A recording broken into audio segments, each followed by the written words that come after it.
Eu me chamo Thiago Trivelato e vocês devem ter ouvido que eu comecei a gravar essa reunião para compartilhar um conhecimento com vocês, tá? Eu vim falar sobre sistemas.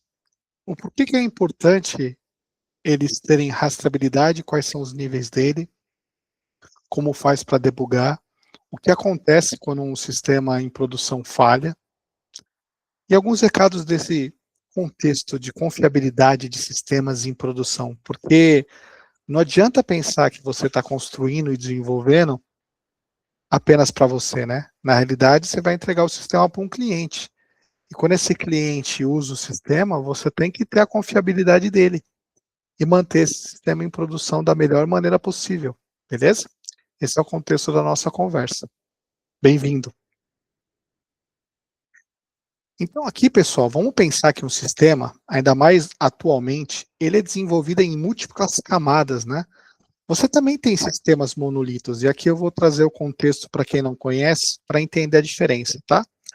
Um sistema monolito nada mais é do que um grande bloco, onde você tem nesse sistema monolito toda a lógica desse sistema. Então você tem a camada de apresentação, a camada de funcionalidade, a camada de conexão, a camada de banco de dados.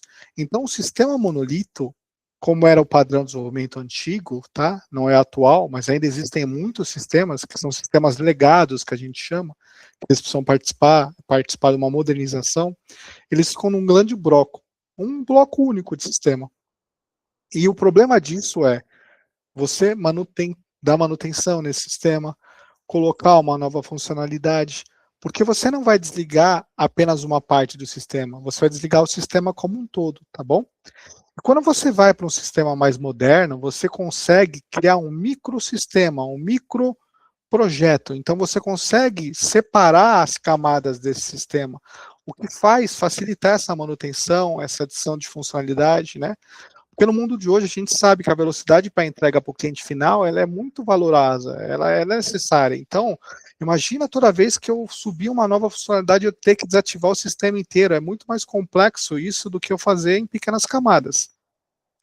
E aqui eu trouxe algumas de exemplo, tá? Só para vislumbrar a camada de front-end, a camada de back-end, a camada de infra e banco de dados, a camada de observabilidade. A gente pode ter as APIs aqui, os microserviços, tá? E quando você separa essas camadas, você consegue usar uma coisa chamada, inclusive, feature toggle, tá? Eu vou trazer esse contexto aqui para ficar bacana para vocês entenderem o feature toggle. Então, imagina que eu tenho um menu num sistema, né? E nesse menu eu vou colocar uma nova opção. Então eu tenho lá cadastro do cliente, mas no meu sistema de cadastro do cliente eu não tenho a edição. Eu deixei quieto essa edição. Então, quando eu subir essa edição, essa nova funcionalidade com Feature Toggle, eu posso ter um 1 ou 0, onde eu habilito ou desligo essa edição. Tá? Então, eu, como pessoa final, desenvolvedora, eu posso soltar essa opção de edição ainda sem avisar meu cliente. E que essa feature toggle, eu mesmo posso testar essa função em produção, tá? Então, para você ver a diferença de um sistema monolito e um microserviço, e essas funcionalidades que eu consigo entregar de forma picada. Aqui eu trouxe uma visão de nível de criticidade, tá?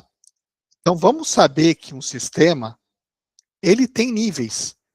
E quando você tem um sistema com níveis, e você conhece esse sistema, sabe onde ele é mais utilizado, você define a criticidade, onde você tem que olhar com lupa e onde você pode ficar mais tranquilo, tá?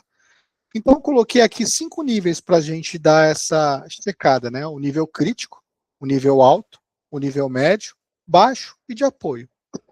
Perdão, tá? O que acontece quando dá um problema no nível de apoio? Você pode olhar com calma. Não é um incidente muito crítico, tá? No baixo e no médio, vamos dizer que também. Eu posso olhar com calma, não preciso correr atrás de alguma coisa nesse exato momento. Mas quando eu tenho um problema acontecendo no nível alto ou no nível crítico, sim. Aí isso é um problema que eu preciso olhar com rapidez, velocidade e astúcia, tá? Quando é no nível crítico, a gente já arma o War Room, que é uma coisa que eu vou falar mais para frente. No nível alto, eu também posso colocar o War Room. Mas se eu tenho alguma coisa acontecendo no nível crítico e no nível alto, eu tenho que responder em menor tempo e espaço possível. E eu tenho que tirar essa funcionalidade de algum jeito, ou talvez até desativar meu sistema, tá? Então, quando eu separo em camadas, eu consigo saber a criticidade, saber quando eu vou olhar com calma e quando eu vou olhar com veemência, né? E tudo isso que eu estou mostrando aqui, você tem que ter métricas, você tem que ter log, e você tem que ter dashboards, porque você tem dois níveis de incidente, tá? O incidente de negócio, quando é você que está sabendo e você consegue, antes do cliente poder arrumar. Então, se é um incidente de negócio, ele é visto dentro de casa. Mesmo ele sendo crítico e alto, ele tem que ser resolvido rápido, tá? Mas, por enquanto, num incidente de negócio, eu olhei, eu sei que tem problema, não foi o cliente que me alertou. E esse outro, que é o incidente vindo do cliente. Velho, se o incidente veio do cliente, velho, então pode ter certeza que já vai sair tweet, já vai sair Facebook, vai sair Instagram, tá? Então, olhe incidente e tenha paciência e saiba quando recorrer quando você tem níveis altos e críticos, tá? Essa é conteúdo aqui com vocês. Maravilha. Esses termos que estão aqui são muito comuns, tá? Muito utilizados. SLA, SLO, SLI. É uma coisa padrão. E para que serve, tá? Porque você tem que ter coisas, métricas, que respondem no seu tempo, né? Então, se você está com um incidente nível baixo, qual que é o seu seu SLA de tempo de resposta? Então, você pode colocar na fila, dar uma resposta ao cliente, tratar com um tempo de resposta mais baixo. E qual que é o seu SLA para o incidente crítico ou alto, né? Crítico é no mesmo momento, alto, rápido pra caramba, tá? Você pode ter as outras métricas que vão te apoiar, né? O SLO e o SLI, tá? Que vão te apoiar a responder internamente. Porque quando você tem um incidente acontecendo, você tem que ter um processo muito bem detalhado, documentos, base de conhecimento para apoiar quem está resolvendo o incidente, tá? E aqui vai uma coisa bacana que eu vou trazer um pouco para frente, mas já vou trazer aqui para nós, né? Imagina que às vezes a pessoa que dá o suporte no One, que a gente chama, tá? Não é a mesma pessoa que desenvolve. Então vamos pensar aqui, tá? Eu, Thiago, desenvolvi um sistema de estoque. O sistema de estoque está no ar e deu erro na computar a quantidade de tênis que tem naquele estoque, né? O Thiago pode estar em Las Vegas e o cara que vai dar manutenção disso não conhece nada do sistema que o Thiago fez. Imagina a dificuldade para esse cara dar manutenção no sistema de estoque que o Thiago fez, né? Então, aqui que vem a importante de base de conhecimento, como que faz, o que chama, documentação, tá? Então, para você ter essas métricas que eu compartilho aqui nessa tela, para você ter certeza que você consegue resolver um incidente baixo em 24 horas, um incidente crítico instantaneamente, um incidente alto em 2 horas, você não está definindo esse tempo do acaso, né? Você está definindo esse tempo sabendo que você tem processos que te sustentam e que você conhece o fluxo daquele sistema e você sabe como reagir a um incidente, tá? Então, a importância de você ter métricas, acompanhar as métricas, é ter um sistema bem detalhado e ter a certeza que você vai conseguir manter esse sistema de uma maneira pacífica, tranquila, porque você tem a documentação abaixo dele. Beleza. Eu falei com vocês um ARHUM há um tempo atrás, já nesse mesmo bate-papo que a gente está trazendo. Eu vim querer mostrar o que é um ARHUM para quem nunca participou. Eu fui sustentação, galera, por muito tempo na minha vida. E eu gosto desse ponto de sustentação, porque você conhece todas as nuances do sistema, tá? Quando você vai para sustentação, você tem que conhecer todos os módulos, tudo que tem naquele sistema. E é bacana, porque você conhece o fluxo end-to-end, tá? E quando eu falo um fluxo end-to-end, eu vou dar um exemplo aqui para nós, tá? Então você tem uma tela, essa tela você manda o link de pagamento, estou dando a ideia de um link de pagamento para alguém, né? Então você quer cobrar um tênis do senhor José, né? E você mandou um e-mail para o senhor José para pagar aquele tênis, né? Então aqui a gente já teve e-mail, teve disparo de e-mail, já teve o cliente que chegou, que é o senhor José. Será que o senhor José tem login e senha? Será que esse link de pagamento ele é automático, não precisa de login e senha? Quando ele clica nesse link de pagamento, ele tem quanto tempo para poder que esse link não expire, né? Quando eu clico nesse link e vou para a tela de pagamento, como funciona? Eu tenho LGPD, eu passo por algum gateway de pagamento, esse pagamento é transparente? Olha aqui, ó, quantas coisas você tem que saber para entender o fluxo end-to-end de um sistema. Então, quando você vai no nível sustentação e ARHUM, você tem que entender tanto de negócio quanto de técnico, cara. Porque no ARHUM é um monte de gente reunida numa sala, resolvendo um problema de alta criticidade, pode ser alto ou crítico, lembra que eu mostrei lá atrás, alto ou crítico? Mais para crítico do que para alto, mas às vezes a alto a gente se reúne também no War Room, né? E nesse War Room, cara, a gente conversa sobre tudo para tentar entender. Putz, será que é algo na instância? Será que é algo lá na AWS? Será que é algo no meu sistema?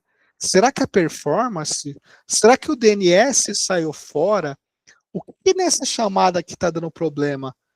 Qual chamada no fluxo end-to-end está dando problema? Imagina que no fluxo end-to-end você tem uma chamada que não tem log. E esse log não está sendo apresentado. Olha a importância de documentar e observabilidade. E outro ponto de segurança aqui. Lembra que eu falei de pagamento? Então, todos os dados de pagamento têm que estar criptografados. E se você tem que reproduzir algo ali, você tem que fazer algo pensando nessa criptografia, tá? Então, o War Room, ele é necessário para múltiplas cabeças pensantes atuarem naquele problema.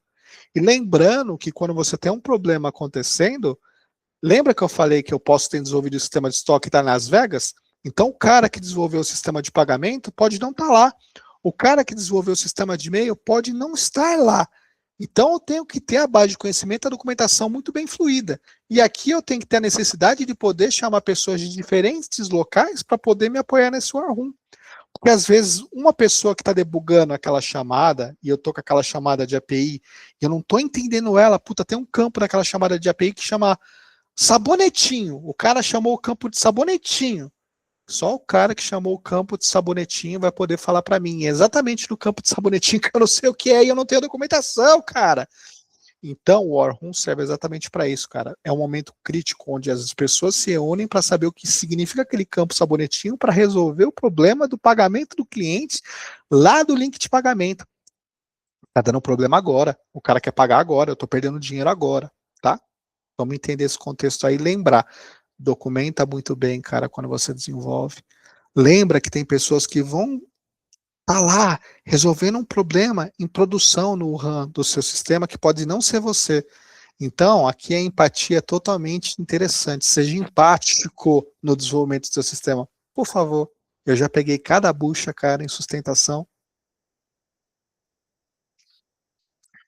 Aí, ó. Coloquei log e rastreabilidade, cara. Então, quando você desenvolve, pessoal, você tem vários níveis de log, tá? Nível 1, nível Trace 1, Trace 2, Trace 3, tá? Você pode ligar e desligar esses níveis conforme vai acontecendo alguma coisa, né? Então, imagina que eu estou lá no nível de debug e eu preciso ligar o log no nível de debug. E você, quando desenvolveu o seu sistema, não colocou nível de debug. Então eu vou ficar sem essa fonte, né? Ou então você deixou o seu sistema todo com nível de debug. Imagina quanto verboso vai ser seu log. Imagina também que você está colocando os dados de credenciais expostos. Olha a segurança aqui falando, né? E você tem que ter um sistema muito bacana de log e rastreabilidade. Tem alguns aí, tem o Splunk, tem o Datadog, tem o CloudWatch. O sabor você escolhe, mas a importância de ter um log estruturado é fundamental, tá? E eu coloquei outro ponto aqui de interessante que chama Trace ID, velho. Isso é a cereja do bolo. E se você já conhece, parabéns. Se você não conhece, vai procurar, por favor, porque é muito interessante. Eu vou aqui trazer para você o contexto lá.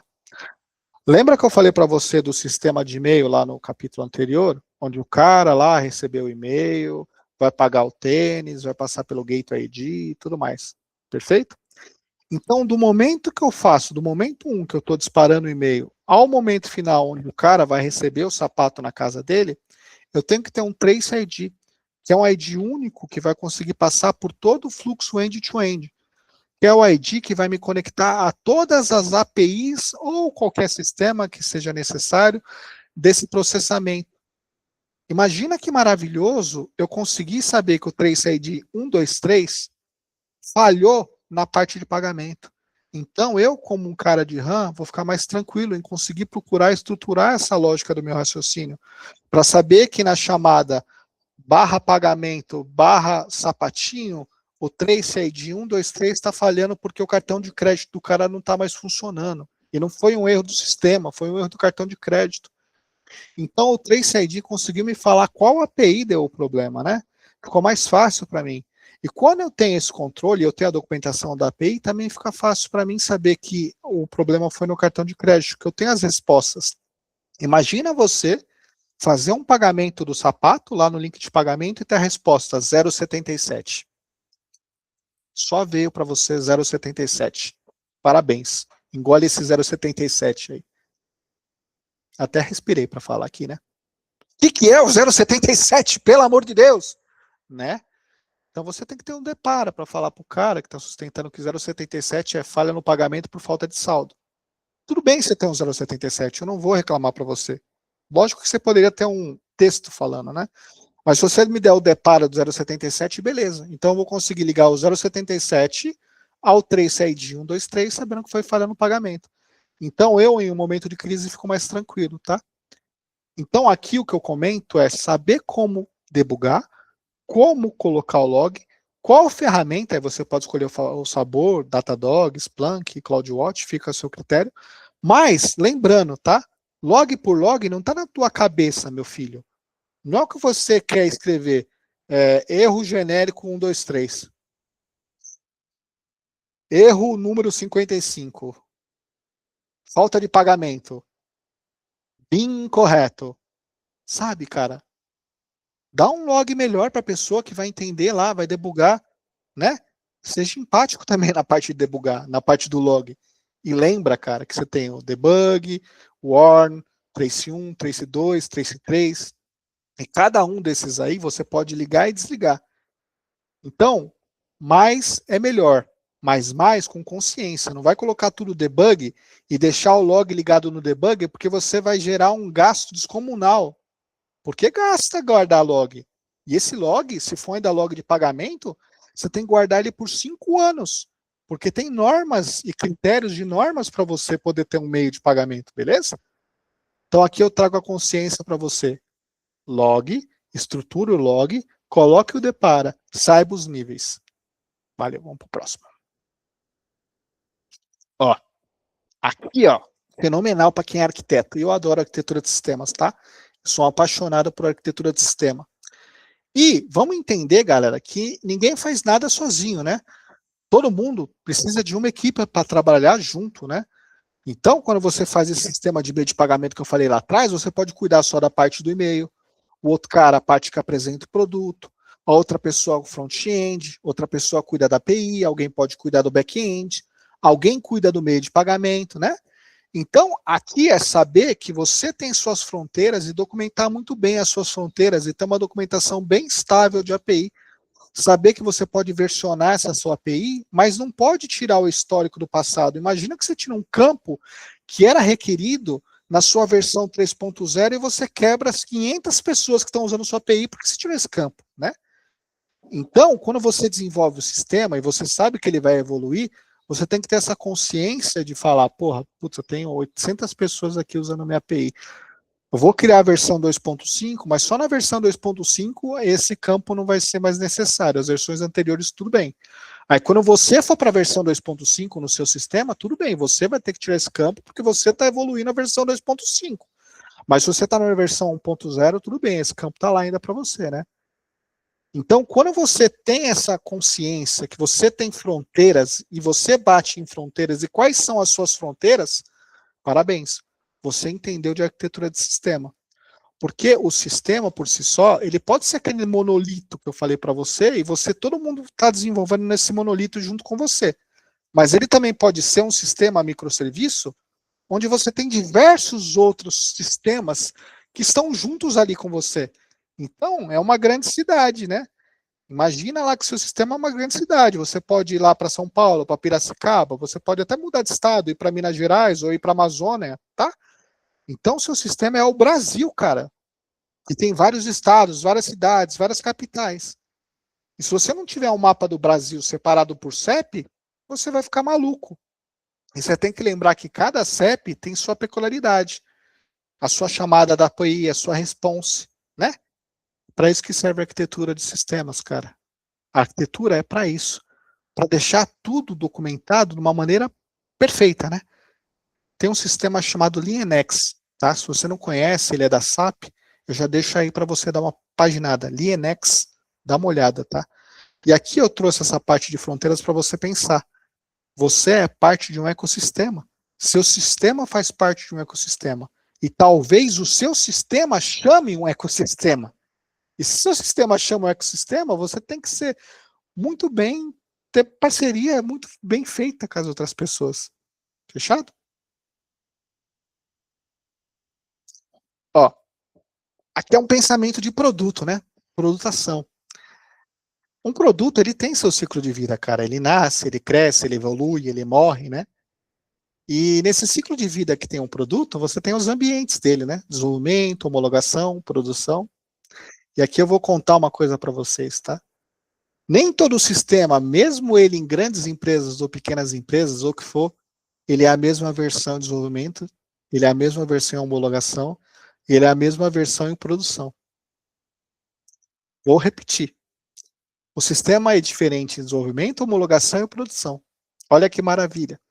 E lembra também que eu falei para você que você pode fazer parte de um ecossistema e você ter vários microserviços, vários microsistemas? Imagina que a homologação está com o sistema 2.5 em um, 3.0 em outro, 1.0 em outro. Como que eu vou testar em homologação ter um fluxo completo se eu estou com um bug lá em produção na versão 3.0? Já pensou? Eu estou com a versão 3.0 em produção e na versão lá de homologação eu estou na 2.5 com várias pessoas diferentes fazendo vários sistemas diferentes. Olha a governança aqui que tem que ser feita, cara. Aqui, além de saber que existem as diferenças dos ambientes, você tem que saber trabalhar com governança de um jeito muito bem, tá? E outro aliado que eu coloquei aqui embaixo, ó, é o pipeline CI/CD, que facilita você ter ambientes diferentes em vários locais. Então, eu posso, sim, ter um ambiente 2.5, homologação, 5.0, 3.0, eu posso ter ambientes diferentes, tá? E aqui a virtualização ajuda de uma maneira extrema. Mas nem todo o sistema é virtualizado. Deixa eu explicar para você um contexto aqui, tá? Vou dar uma ideia aqui na AWS, por exemplo, tem um cara chamado EC2, é uma instância, tá? É uma instância como fosse um servidor, mas ela não é containerizada, tá? Quando você containeriza alguma coisa, você coloca, ela virtualiza, esse servidor gigante, ele pode ter pequenos servidores dentro dele, tá? E aí tem alguns caras, por exemplo, o Docker, vou dar um exemplo de Docker aqui. Quando você documenta um sistema bem bacana, esse CI/CD, colocando um Terraform, com Docker, containerização, então você tem uma fórmula de bolo pré-preparada para subir dentro desse EC2 aí que eu estou te falando, ou em algum outro lugar, o seu container. Então, o que eu estou comentando aqui, se você tem um ambiente isolado, se você governa de um jeito bacana, não tem problema, desenvolvimento, homologação está diferente de produção. Por quê? Porque quando eu precisar rodar a versão que está em produção, eu vou conseguir só com um clique, porque está virtualizado. Eu vou executar um sistema que vai baixar minhas dependências, que vai trazer para mim exatamente o que eu preciso naquele exato momento. Porque lembra que eu estou em crise? Imagina eu estando em crise, não ter um ambiente virtualizado, ter que no Arrum chamar pessoa por pessoa e ainda pedir para essas pessoas subirem suas versões em homologação, cara. Imagina a loucura e o cliente lá reclamando, tá? Então, o ponto que eu trouxe aqui de ciclo de vida de produto e o jeito de produtar para trazer para o pensamento de vocês é processo, organização. Lembra do mapa que eu falei que você conecta com as outras pessoas? Imagina você conectando um sistema de outra pessoa, tudo bem que você depende dela, mas que não está virtualizado, que não está governado. E você está colocando o seu sistema em risco porque você depende daquela pessoa. Então, aqui está o pensamento de arquitetura, o pensamento de fluxo. O meu sistema depende de algum sistema que não está virtualizado? Qual que é o risco que eu vou ter para colocar um sistema no meu que não está virtualizado? Quando der um problema em produção, eu vou correr esse risco junto com a pessoa que não virtualizou? Aí vem a empatia. Eu vou ajudar a pessoa a virtualizar a parte dela porque é interessante para mim. A API daquela pessoa está bem documentada, eu estou conectando numa API estável, a pessoa sabe o que é o conceito de uma API hashful, ou o que seja, posso apoiar. Então, aqui a empatia trabalha bem bacana, tá? Não estou falando só de ciclo de vida de produto e de produtação. Eu estou falando que durante o ciclo de vida da sua carreira e também dos sistemas que você vai desenvolver, você vai passar por vários momentos de decisão que nem esse que eu estou te falando. onde você vai ter que transformar a vida de outras pessoas. Talvez você tenha mais conhecimento que o outro lado, né? E aqui vem o pensamento, né? A arquitetura e o sistema que eu estou desenvolvendo vai participar de diversos papéis de diversas pessoas. E eu vou ter que transformar digitalmente, isso é a transformação digital, tá? Transformar digitalmente esse pensamento, esse contexto. Beleza? Aqui um conceito, né? Onde você trata dados de pessoa, você recebe nome, CPF, telefone, RG, cartão de crédito. Ah, vou guardar tudo sem mascaramento. Ah, vou deixar como tá. Para com isso, velho. Imagina você ter uma fuga de dados, tá? Aqui fica um convite para vocês conhecerem um pouco de PCI, de PIN Security, desenvolvimento seguro. Velho, você não pode sair recebendo porco e digitando linguiça. Depois, quem vai pagar isso é você, uma multa cara, tá? E quando você tem esses dados abertos dentro do seu banco de dados, será que você tem, hein? Dessa fisgada em você. Com certeza você pode ter algum banco de dados aí com dado aberto, hein? Pelo amor de Deus, hein? Em ambiente de homologação ainda, dado aberto? Ambiente de desenvolvimento? Faz isso não, cara. Quem tem acesso ao seu banco de produção? Qual que é a norma para ter acesso ao seu banco de produção? Você ainda faz o update em banco de produção? Você ainda deixa acessar o ambiente de produção? Velho, isso aí tem que ser bem revisto, hein? Tem um conceito chamado Breaking Glass. Dá uma estudada nele, tá? O processo por trás de tudo isso que eu estou passando aqui, brincando com você, ele tem que ser escrito, documentado, e as políticas, vou repetir, as políticas e normas têm que ser assinadas pelos seus colaboradores, cara. Isso que está na tela muda sua vida, para melhor ou para pior. A multa que você pode receber também é extraordinária. O conceito de segurança tem que partir do base, porque às vezes você coloca um desenvolvedor para trabalhar sem ter dado um curso para ele de segurança básica, ou contratado ele sem ele ter essa noção de segurança básica. Quantos sistemas eu já achei que eu consigo invadir uma API? Quantos sistemas eu já vi em sustentação, que esses longos cabelos que eu tenho aqui, em produção, que quando eu estouro o banco de dados me dá a senha do banco de dados de produção. E ainda pior, o IP de produção do banco é o IP público, não é o IP privado, eu posso conectar. E ainda mostrando IP privado, eu consigo ter a rota da VPN. Opa, sabe o que é VPN? Bastion, acesso Bastion, já ouviu falar? Ó, aqui fica o convite para quem está vindo esse vídeo, tá? Eu não vou alongar muito em segurança, mas os contextos estão necessários. Primeira coisa que eu te falo, sua base de dados não pode ter IP público, ele tem que ser um IP privado e acessado via Bastion, pular de um lugar para outro.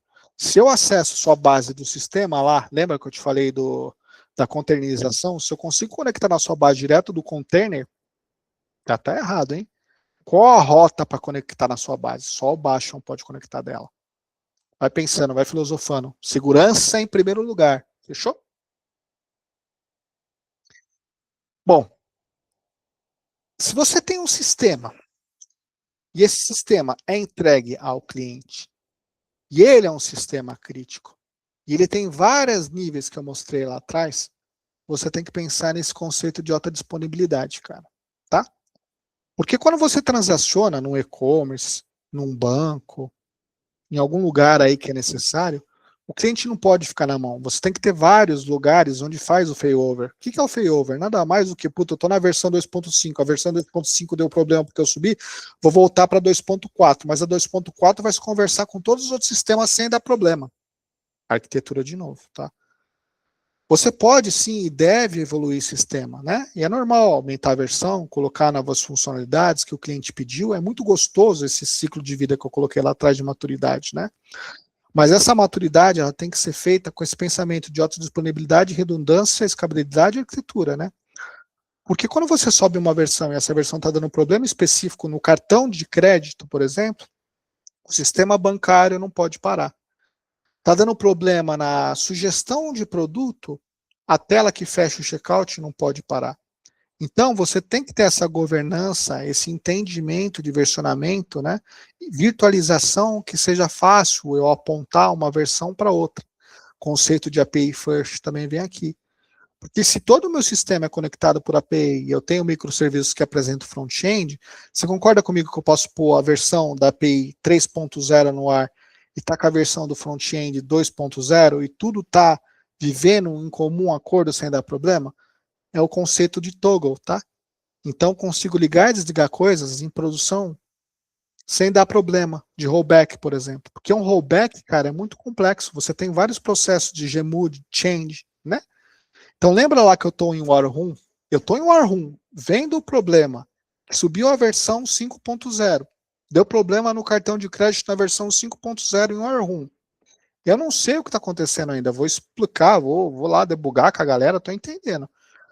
Se eu estou em War Room e consigo no Toggle mudar a versão 5.0 para 4.0 só com um botão, você concorda que eu consigo respirar melhor lá em War Room? Tá? Então pensa nessa governança, nessa possibilidade de failover e sem dar rollback. Porque também quando eu subo uma versão 5.0, eu posso dar rollback para 4.0. Só que eu tenho que abrir uma gmood, abrir uma change, fazer alteração em produção, voltar campo de base. Olha que loucura, né? Eu posso fazer isso de uma maneira mais simples, usando o toggle, usando o versionamento. Tranquilo? O conceito que eu trago aqui de redundância, failover, é esse. Além também de você poder ter a AWS, além da AWS você tem a Azure, né? Então você pode estar em mais de um load balance, você pode ter uma AZA, uma AZB, uma AZC, só que são zonas onde o seu sistema pode rodar. Porque às vezes o DNS da Z1 está com uma latência enorme. Você troca para o DNS da Z2 e vai a latência diminuir. Fechou?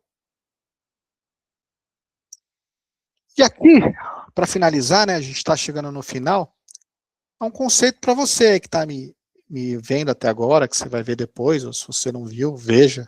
Fica o convite aí, porque eu estou falando aqui para mim mesmo só ainda, né? Cara, comunicação assertiva, fluxo de escalonamento, aprendizado contínuo. Comunicação assertiva, além de você se conversar bem, o que você está fazendo, os 5 porquês, o porquê você está fazendo aquela alteração, qual que é o real problema, documentação bem didática, as pessoas conseguirem ler e entender sua API, não fazer a complexidade do século, pecar pelo excesso em segurança, mas pecar pelo excesso também em simplicidade, tá? Ser uma pessoa disponível para explicar o que você está fazendo, para aquela pessoa que é júnior e precisa da sua mão também, tá? E ter um swagger da vida, um código preparado para poder consumir sua API, obrigado, Deus. Se você me deu um SDK, então, obrigado, né? Pensar nesse conceito na comunicação assertiva é isso. O fluxo de escalonamento é quando dá problema naqueles lugares que eu falei lá, do 1 a 5, né? Então, quem vai atender suporte hoje? Com quem tá bomba hoje no sistema de API? E agora, com quem tá bomba no sistema de front-end? Qual que é o cara que eu chamo quando deu problema no backlog? Quem que eu vou acionar? Então, tem que ter uma agenda aqui de escalonamento, né? 24/7, se for de preferência, né? Para saber quem que eu posso acionar para me ajudar em problemas, ou até mesmo para eu poder colocar uma nova funcionalidade no meu sistema. Eu tenho que saber com quem que eu posso falar, que horas e quando. Esse é o fluxo de escalonamento, tá? E aprendizado contínuo é isso que eu tô aqui com você, inclusive, tá? Ninguém sabe de tudo e ninguém sabe tudo o tempo todo, né? Você não precisa ser o puta líder técnico do ano e saber do fluxo como um todo. É gostoso você saber em sustentação todos os sistemas, é maravilhoso. Porque você sabe resolver o problema de forma rápida, ainda mais lá com 3CID. Mas você não precisa saber de tudo, você pode recorrer a seus colegas de trabalho, né? Pedir ajuda, né? Aqui é um pensamento de um aprendizado contínuo. Bater na porta quando for necessário, tá bom? Bom, finalizamos por aqui. Deixei essa frase para pensar aqui para nós, refletir, né? A verdadeira arquitetura não é apenas de sistemas, mas de confiança. Foi bastante o que eu trouxe aqui para nós, né? Você tem que confiar em você mesmo, você tem que confiar no seu par, você tem que fazer a transformação digital. E a transformação digital não é sobre sistemas, é sobre pessoas, sobre seres humanos. Às vezes você conhece muito bem de um fluxo de observabilidade, e o cara lá do lado, ele é um puta cara bom de Java. E tem mais um cara aqui que sabe muito mais de RESTful, né? Reúne os três aí para ver o que dá, né? São as squads, cada um com seu conhecimento, tá? Não joga sozinho, joga junto. A confiança e a participação e o compartilhar são a chave, tá? Obrigado por você que viu até agora. Eu vou parar de gravar e a gente se vê no novo bate-papo, tá? Fica com Deus aí. Muito obrigado.